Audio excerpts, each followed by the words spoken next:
15 अगस्त 1947 को हम अक्सर इंडिया के इंडिपेंडेंट कंट्री बनने के लिए याद करते हैं। ये वाकई में खुशी की बात है और हमेशा याद भी रखा जाना चाहिए, लेकिन उसी के साथ आज़ादी के बीच हमें उस बंटवारे को भी नहीं भूलना चाहिए जिसके कारण भारत 3 टुकड़ों में बंट गया था। एक बना पूर्वी पाकिस्तान और दूसरा बना पश्चिमी पाकिस्तान। वहीं इस बंटवारे में 2 करोड़ लोगों को विस्थापित होना पड़ा था। हिंदू और सिखों ने हिंदुस्तान को चुना और मुसलमानों ने पाकिस्तान को चुना।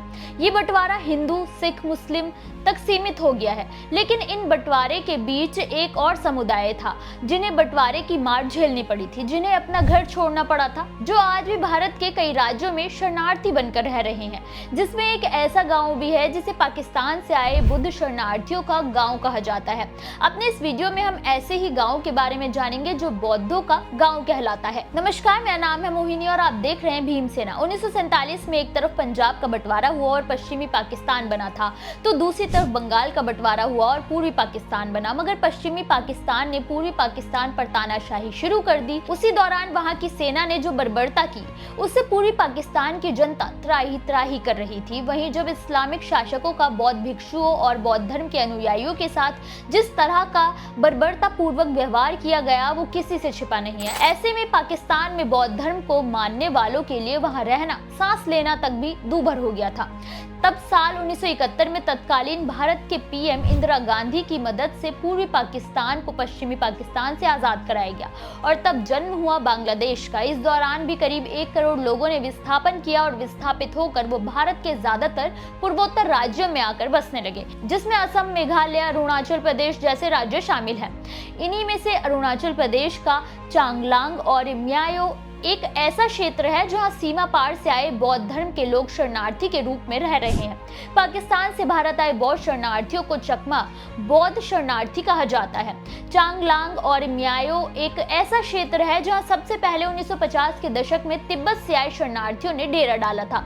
वो तिब्बती परंपरा को फॉलो करते थे, लेकिन 1971 में बांग्लादेश के शरणार्थियों ने भी इस स्थान को ही चुना। आज अरुणाचल प्रदेश के चांगलांग और म्याओ में सबसे ज्यादा बौद्ध लोग रहते हैं, जो कि तिब्बत और बांग्लादेश से आए शरणार्थी ही हैं। चकमा शरणार्थी असल में चटगांव पहाड़ी क्षेत्र की एक प्रमुख जनजाति मानी जाती है। रिपोर्ट के मुताबिक चकमा शरणार्थियों ने पहली बार 1962 में चटगांव से पलायन शुरू किया था। जब रिपोर्ट के मुताबिक चकमा शरणार्थियों ने पहली बार 1962 में चटगांव से पलायन शुरू किया था। दरअसल चटगांव में कर्णफुली नदी पर पूर्वी पाकिस्तान की सरकार ने कप्ताई जलविद्युत परियोजना के तहत डैम का निर्माण शुरू किया था, जिससे उस इलाके में रहने वाले चकमा समुदाय की करीब 40% उपजाऊ कृषि भूमि डूब गई।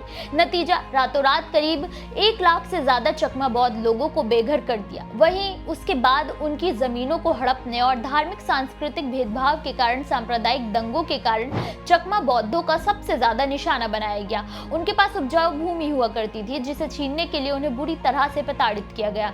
उनकी रक्षा के लिए उस दौरान 1964 से लेकर 1969 तक नेफा नॉर्थ ईस्ट फ्रंटियर एजेंसी ने उन्हें अरुणाचल प्रदेश में बसाना शुरू किया, जिसमें चांगलांग, म्याओ के साथ साथ डियाम, बोर्दुमास, लोहित और पापुम जैसे क्षेत्रों में भी बौद्ध अनुयायी रह रहे हैं। उसके अलावा मिजोरम के चांगते में भी चकमा समुदाय है। यहाँ उन्हें बसाने के लिए चकमा स्वायत्त जिला परिषद, चकमा ऑटोनोमस डिस्ट्रिक्ट काउंसिल यानी CADC बनाया गया है, जो चांगते में ही है। साथ ही त्रिपुरा के कंचनपुर और असम में भी चकमा बौद्ध समुदाय अब स्थायी रूप से बस गए हैं।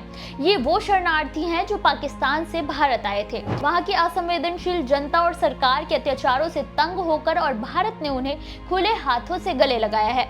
आपको ये जानकारी कैसी लगी, कमेंट बॉक्स में जरूर बताएं।